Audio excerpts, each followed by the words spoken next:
DA namigay ng binhi ng mais at abono sa bayan ng Libak. 513 na benepisyaryo nakatanggap ng tupad payout sa bayan ng Kalamansi. At lalaki huli sa drug operation sa lungsod ng Tacurong. Yan ang ulo ng mga balita sa Sultan Kudarat Headliners.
Magandang araw, lalawigan ng Sultan Kudarat.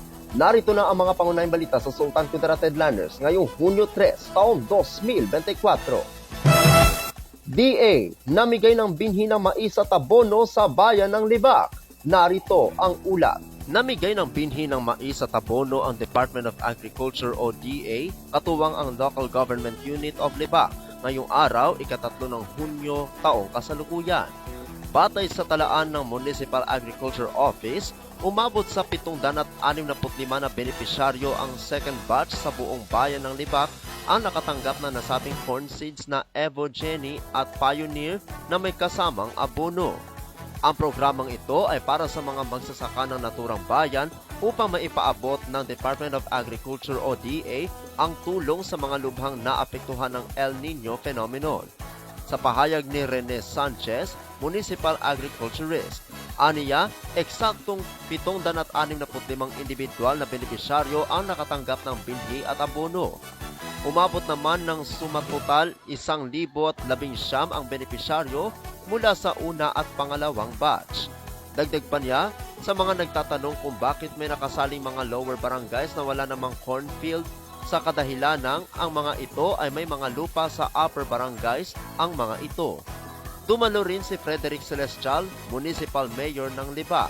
Sa kanyang pahayag, hanggat hangad niya ang lahat na mabigyan ng libreng binhi at abono. Ito ay handog ng kanyang tanggapan sa lahat ng naapektuhan ng El Nino sa bayan ng Libak. Dagdag pa niya na marami pang parating na tulong ang LGU Libak sa mga magsasaka.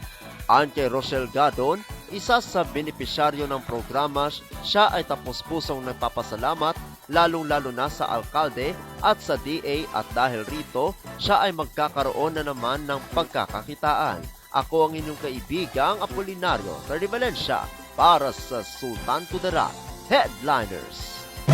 513 na benepisyaryo nakatanggap ng tupad payout sa bayan ng Kalamansi.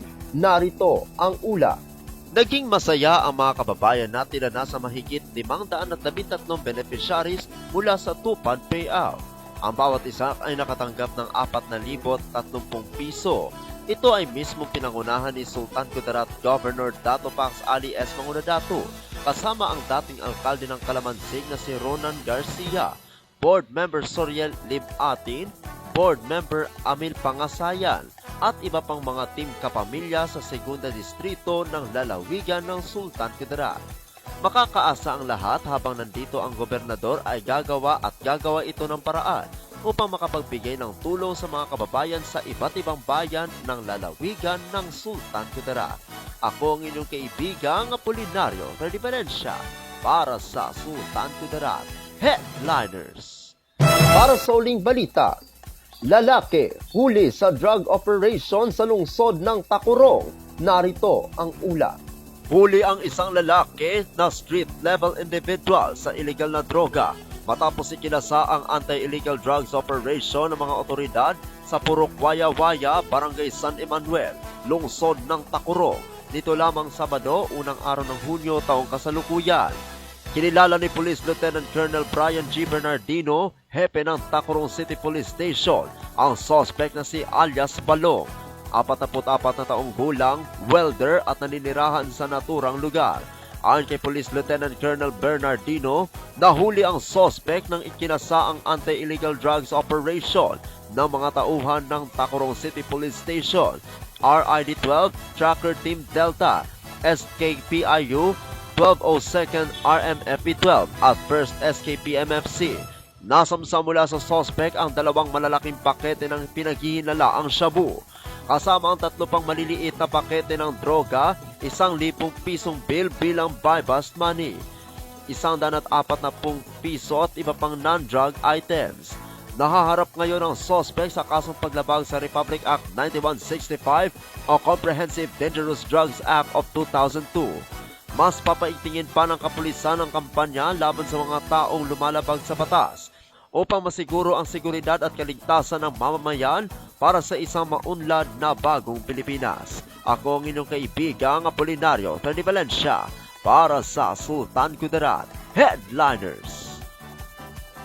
Mga kaibigan, kami po ay nagpapasalamat sa Bureau of Jail Management and Penology, Regional Office 12, Tacurong City District Jail, male dormitory sa Tiwala na ibinigay.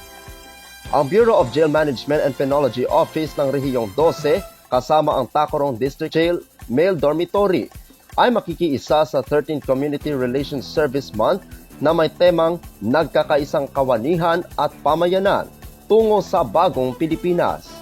Magsasagawa po sila ng mga iba't ibang aktibidad gaya ng sabayang tree planting, coastal cleanup activities, kasabay ng pagdiriwang ng World Ocean Day, basic journalism workshop, at makikisa din sila sa pagdiriwang ng ika-126 na taon ng Araw ng Kalayaan, Penology Profession Week in Academic Institutions, Awareness Campaign on Drug Abuse Prevention at Bloodletting Activity.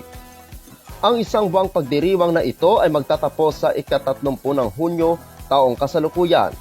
Ang TCDJ-MD ay nasa ilalim ng pamumuno ni Jail Senior Inspector Charles Louis N. Celario na inimbitahan ay lahat na patuloy na suportahan ang programa ng Jail Bureau. Para sa mga katanungan, maaari nyo po makontak sina Unit CRS Officer, Jail Officer 2, Chucky S. Reyes, at Jail Officer 1, Russell Grace V. Elisan.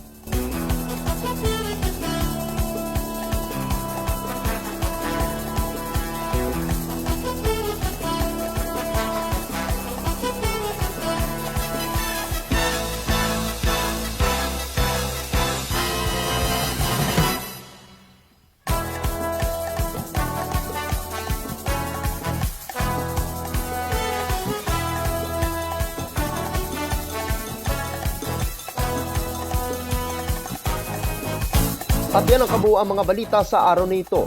Mga balitang kailangan ninyong malaman, balitang walang kinakampihan, balitang totoo, balitang may dalang aral at inspirasyon. Ito ang Sultan Kudarat Headliners. Hanggang bukas, maraming salamat at magandang araw, kaibigan.